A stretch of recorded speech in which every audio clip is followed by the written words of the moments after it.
The new trailer for Netflix's One Piece live-action series Season 2 has finally been released. In this video, we're going to go through the standout moments in the trailer in order, talk about which details catch the eye, and also point out which choices raise a few question marks. The release date being pointed to is March 10, meaning the new season is right around the corner, and the trailer gives enough clues to understand the tone of what's coming. But before we begin, if you enjoy One Piece news, trailer breakdowns, and theories, hit the like button, subscribe to the channel, and turn on notifications so you don't miss the next video.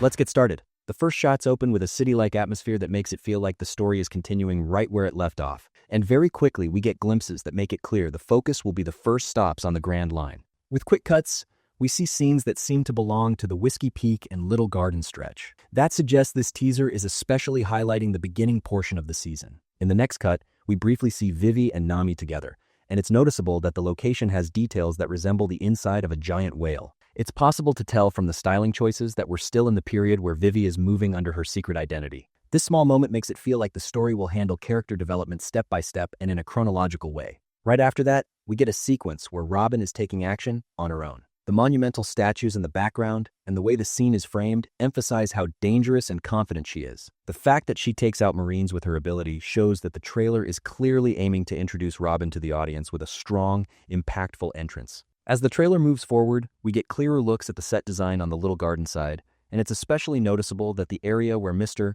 3 appears has been intentionally built with a darker, more enclosed atmosphere. The frequent bone details in the background help the location feel both dangerous and eerie. It's possible this choice isn't just aesthetic, but also a technical decision, because for wax-based abilities to look more natural on screen, it feels like they chose a shadowy environment with controlled lighting. In the continuing shots, the sense that this place has been designed like a cave grows even stronger. Choosing a more enclosed area instead of a bright, open jungle might look like a change at first glance. But if it increases the believability of the visual effects, adaptations like this may not harm the story. On the contrary, it could keep the tension of the scene by making the wax effects look less artificial and give the viewer the feeling that they're watching a more physical kind of struggle. When the trailer shifts to the Baroque Works side, we can clearly pick out a few characters, and there's a presentation style here that answers the question, who's going to be featured heavily in the first half of the season? We see Miss Wednesday, and we also get short glimpses of Miss Golden Week. So it's not just a name drop, it's more like they're saying,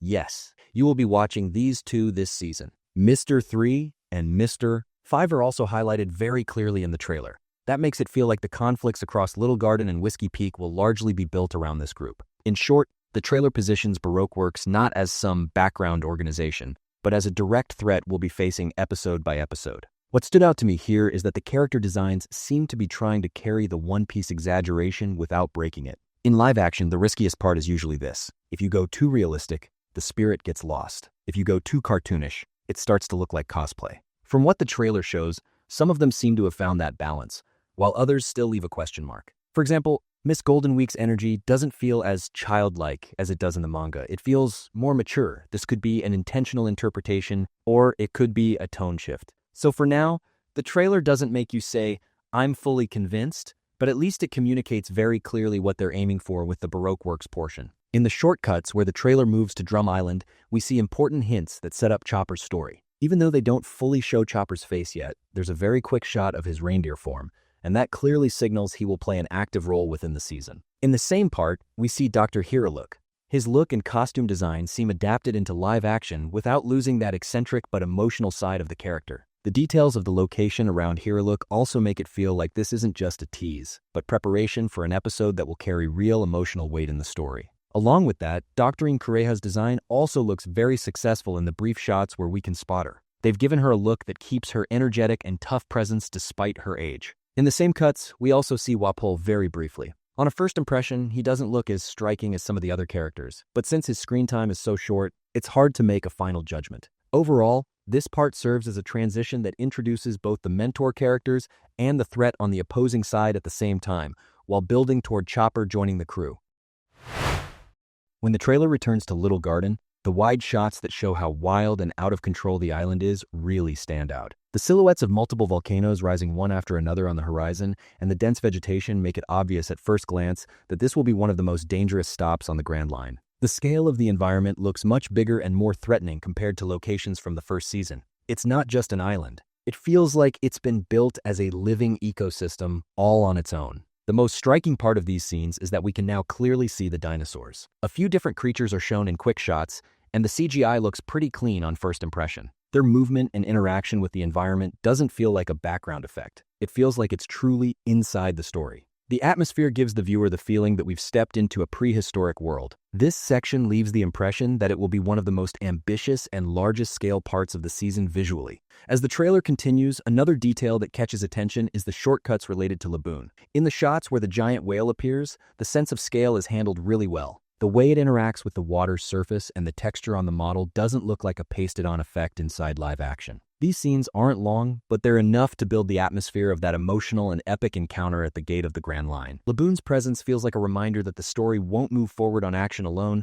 but also through the bonds formed with the characters. In the same section, we also see a quick reflection of that iconic moment where Nico Robin communicates with the crew and sits on the deck of the Going Merry. Even though the scene is very short, it clearly conveys Robin's distant but confident attitude. The framing and posture choice capture that outsider who still controls everything vibe really well. This part of the trailer makes it feel like even if Robin appears for a limited time in the season, she'll stand out through moments with a strong impact. When the trailer shifts to Miss Golden Week, we get a few short shots of her encounters with Luffy. The scenes where she uses the color palette especially stand out. It's clear the paints aren't just a visual detail, they directly function as part of her ability. In the manga, these parts leaned more into humor, but the framing and lighting choices in the trailer suggest there might be a slightly tense tone added here.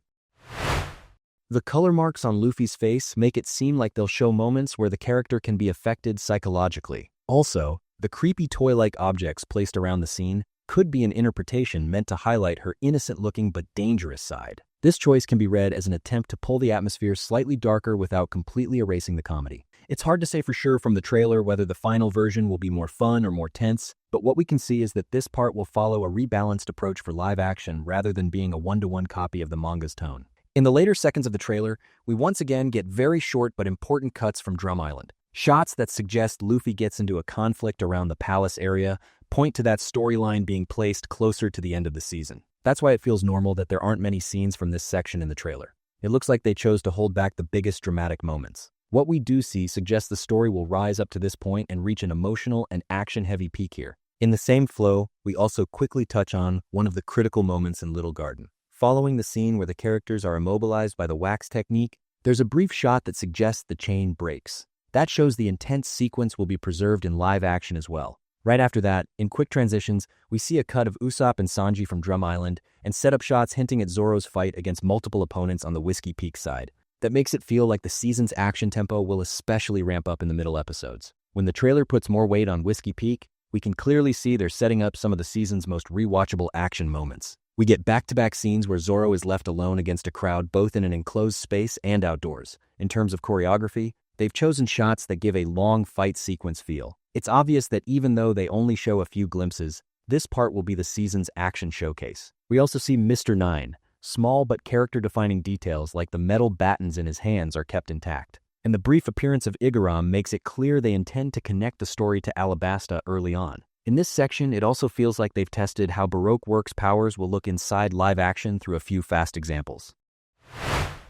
Miss Valentine's weight ability and Mr. Five's explosion power are placed in a way that's recognizable even if it's only for a blink. At the same time, we can also pick out Vivi's look shifting closer to her princess side, meaning it's clear her identity change will happen at a certain threshold. In short, the trailer shows that the Whiskey Peak episode won't be empty in terms of both plot and action, and that the Baroque Works threat will be portrayed as a real physical danger. We also very clearly see Sanji facing off against the Unluckies. The fact that they've managed to make this duo so recognizable in live action is important, because their design could have easily been a weak point. That same cut also shows that the story won't limit the Baroque Works side to just agents fighting on the field, because the moments where Sanji is inside this conflict feel connected to a communication, plan, setup that will tie into the Crocodile line. So the trailer succeeds at giving the feeling of Crocodile isn't here yet, but his shadow is already falling, even with a tiny moment. This scene also summarizes the production load of the season. Characters like the Unluckies, the giant creatures in Little Garden, and effects like explosions and weight powers make every episode feel like its own technical test.